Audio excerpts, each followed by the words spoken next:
Good morning students, BA first year के economics की class में आप सभी का स्वागत है।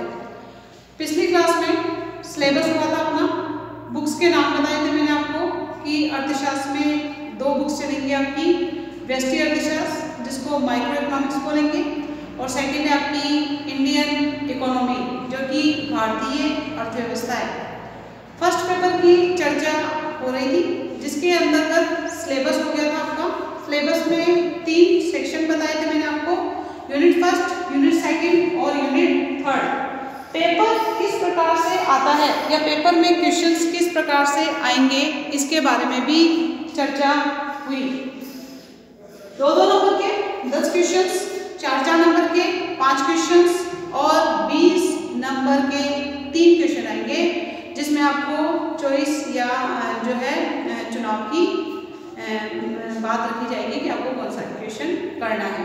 उसके अंदर 2 क्वेश्चन हर यूनिट में से आएंगे जिसमें से आप दोनों में से जो भी आप चूज करना चाहते हैं वो करके पेपर को कर सकते हैं।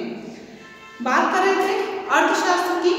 अर्थशास्त्र सबसे पहले इकोनॉमिक्स को हिंदी में क्या बोला जाता है? अर्थशास्त्र, जो कि आपने 11th क्लास में पढ़ा होगा। 10th क्लास तक एक सामाजिक ज्ञान नाम की, सोशल स्टडी नाम की एक बुक होती है जिसके अंतर्गत ही आपका इतिहास आ जाता है, भूगोल आ जाता है, नागरिक शास्त्र आ जाता है, अर्थशास्त्र आ जाता है, ये सारी चीजें आ जाती है। लेकिन जब आप 11th क्लास में आते हैं उसके बाद अलग अलग सब्जेक्ट के अलग अलग पार्ट हो जाते हैं, जैसे कि हिस्ट्री अलग निकल गया, सिविक्स अलग निकल गया, ज्योग्राफी अलग निकल गया, इकोनॉमिक्स अलग निकल गया। ये जो एक किताब के अंदर जो 4 पार्ट्स थे वो चारों पार्ट्स अलग अलग हो जाते हैं और स्टूडेंट्स अपने इंटरेस्ट के अकॉर्डिंग सब्जेक्ट लेता है। बात करते हैं अपन अर्थशास्त्र की। हिंदी में इसको अर्थशास्त्र बोला जाता है। अर्थशास्त्र के जो जनक है, आधुनिक अर्थशास्त्र के जो जनक है वो एडम स्मिथ है। कौन है? Adam Smith. अर्थशास्त्र के जनक कौन है? Adam Smith.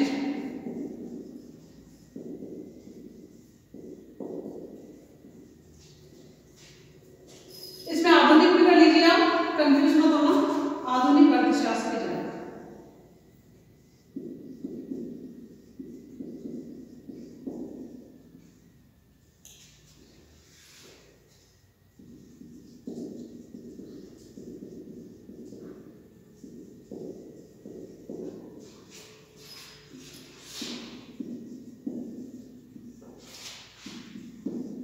Adam Smith.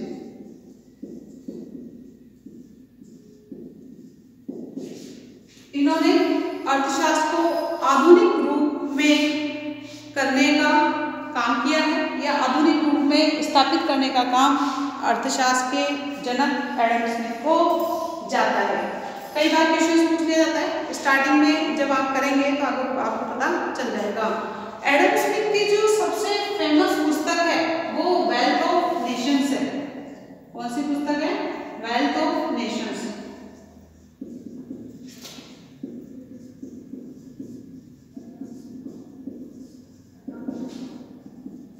ये पुस्तक कब लिखी इन्होंने? ये पुस्तक लिखी थी 1776 में। सुप्रसिद्ध पुस्तक मानी जाती है वेल्थ ऑफ नेशंस, जो कि 1776 में प्रकाशित हुई थी।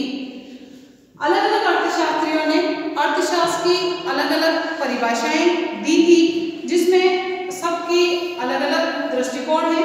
कोई अर्थशास्त्र को क्या बताता है तो कोई अर्थशास्त्र को क्या बताता है, उसके बारे में अपन देखेंगे। तो मुख्य परिभाषाओं की अगर हम बात करते हैं तो एडम जो स्मिथ है वो ये कहते थे कि अर्थशास्त्र धन का विज्ञान है। क्या है? धन का विज्ञान। अर्थशास्त्र को इन्होंने क्या बताया है? धन का विज्ञान। नाम से स्पष्ट है, अर्थ का मतलब क्या होता है? धन, और शास्त्र का मतलब विज्ञान। जिसमें धन से संबंधित क्रियाओं का अध्ययन किया जाता है वो अर्थशास्त्र कहलाता है। ये बात एडम स्मिथ ने कही थी। क्योंकि धन से ही सारी जो भी आवश्यकताएं होती है उन आवश्यकताओं को पूरा किया जाता है। कहने का मतलब व्यक्ति जितनी मात्रा में धन कमाएगा उसको उतनी ही ज़्यादा वस्तुओं और सेवाओं का उपभोग करने का अवसर मिलेगा। तो धन का विज्ञान अर्थशास्त्र में एडम स्मिथ ने कहा है। मार्शल जो अर्थशास्त्री थे, मार्शल कहते थे कि अर्थशास्त्र धन का विज्ञान नहीं है, अर्थशास्त्र तो जो है मानव कल्याण विज्ञान है। मानव कल्याण को बताया है, तो मानव कल्याण प्रधान बताया है कि धन अर्जित करने से कुछ नहीं होता है। व्यक्ति उस धन से जितनी आवश्यकताओं की वस्तुएं उसे आवश्यकता है उन वस्तुओं को खरीदेगा और खरीदकर संतुष्टि प्राप्त करता है। और जब मनुष्य को संतुष्टि प्राप्त होती है तभी तो उसका कल्याण होगा। तो मार्शल कहते हैं कि अर्थशास्त्र धन का विज्ञान नहीं, अर्थशास्त्र मानव कल्याण का विज्ञान है। नेक्स्ट बात, रॉबिन्स जो कि नए अर्थशास्त्री हैं, वो ये कहते हैं कि अर्थशास्त्र ना तो धन का विज्ञान है, ना अर्थशास्त्र मानव कल्याण प्रधान है। अर्थशास्त्र तो जो है सीमितता प्रधान है। सीमितता प्रधान। सीमितता प्रधान कैसे? अभी आप देखते हो साधन हमारे कैसे हैं? सीमित है। और आवश्यकताएं कैसी हैं? असीमित है। साधन सीमित का मतलब होता है व्यक्ति पूरे महीने काम करता है और काम करने के बाद धन अर्जित करता है। जो धन उसे प्राप्त हो रहा है वो कैसा प्राप्त हो रहा है? सीमित प्राप्त होता है। धन कैसा प्राप्त होता है? सीमित मात्रा में। जबकि उसकी आवश्यकताएं कैसी है? असीमित है। जैसे मान लो कोई व्यक्ति काम कर रहा है और उसे महीने के 20,000 रुपए प्राप्त होते हैं। अब उस 20,000 रुपए में से वो अनाज पर पैसा खर्च करेगा, वो कपड़ों पर पैसा खर्च करेगा, वो शिक्षा पर पैसा खर्च करेगा, वो सब्जी पर पैसा खर्च करेगा और भी बहुत सारी आवश्यकता की वस्तुएं हैं जिन पर पैसा खर्च किया जाएगा। साथ में बचत भी करेगा। तो कहने का मतलब अगर उसके पास पैसा सीमित मात्रा में नहीं होता, पैसा उसके पास असीमित मात्रा में होता, तो उसके सामने चुनाव की समस्या नहीं रहती। वो किसी भी चीज पर कितना भी पैसा खर्च कर सकता था। लेकिन वो अपने सीमित साधन से कितनी मात्रा में पैसा खर्च करेगा ये उसकी आवश्यकता पर डिपेंड करेगा कि उसे अनाज की आवश्यकता कितनी है, कपड़ों की आवश्यकता कितनी है, शिक्षा पर उसे कितना पैसा खर्च करना है, सब्जी पर, दूध पर, ये सारी चीजें, इन सब पर कितना पैसा खर्च करना है। तो व्यक्ति या जो उपभोक्ता होता है, यहाँ पर व्यक्ति क्या कहलाता है? उपभोक्ता कहलाता है। जो वस्तु का यूज करता है, जो वस्तु को काम में लेता है वो उपभोक्ता होता है। जो वस्तु को बनाता है वो उत्पादक होता है। तो यहाँ पर उसके सामने साधन सीमित और आवश्यकताएं कैसी है? असीमित है। यहाँ पर मैंने आपको सिर्फ 4 या 5 नाम लिखे हैं, जबकि आवश्यकताएं बहुत सारी होती है, जिसे व्यक्ति अपने सीमित साधनों से इस प्रकार से मैनेज करता है कि उसकी लमसम सभी आवश्यकताएं पूरी हो जाए। तो यहाँ पर जो रॉबिन्स हैं वो ये कहते हैं कि अर्थशास्त्र तो सीमितता प्रधान है। सीमितता प्रधान का मतलब उसको आवश्यकताओं को सीमित करना चाहिए, आवश्यकताएं ज्यादा मात्रा में नहीं बढ़ानी चाहिए। नेक्स्ट अर्थशास्त्री जो पॉल ए सैमुअल्सन है,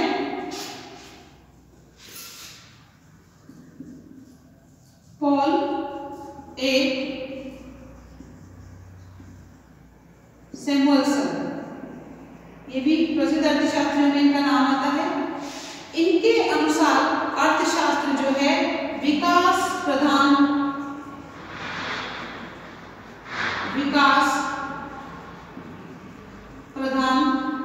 माना गया है कि अर्थशास्त्र में जो है व्यक्ति जो भी आवश्यक धन कमाता है उस धन से अपनी आवश्यकताओं की पूर्ति करता है और आवश्यकता पूरा करके संतुष्टि करता है और संतुष्टि प्राप्त करके अपना विकास यानी डेवलपमेंट करने की कोशिश करता है।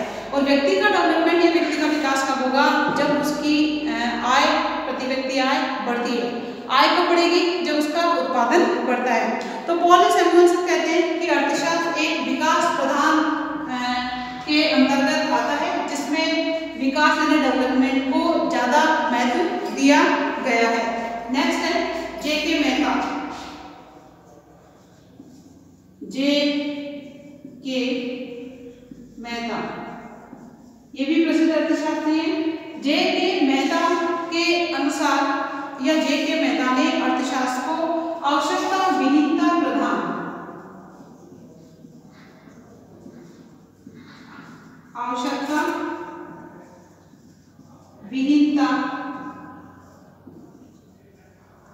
प्रधान अर्थशास्त्र की संज्ञा दी है कि व्यक्ति की आवश्यकताएं ज्यादा नहीं, व्यक्ति की आवश्यकताएं कैसी होनी चाहिए, विहीन यानी कम होनी चाहिए। क्योंकि अगर आवश्यकताएं लगातार बढ़ती जाएगी तो व्यक्ति कितना भी धन कमा ले, अगर उसे संतुष्टि प्राप्त नहीं है तो उसकी जो है विकास या उसकी जो है पूर्ति पूरी नहीं हो सकती है।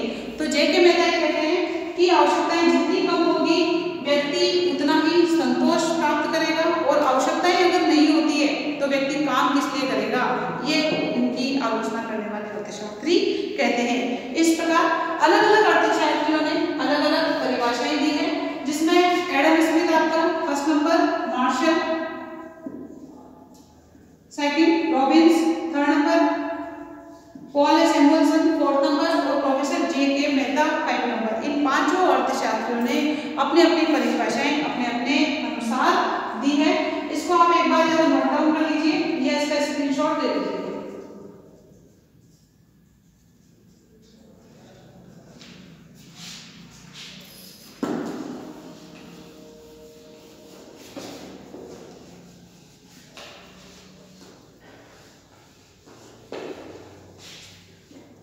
अर्थशास्त्र की परिभाषाएं होने के बाद सबसे पहले आपको इसके बाद ये पता होना चाहिए कि अर्थशास्त्र की दो प्रमुख शाखाएं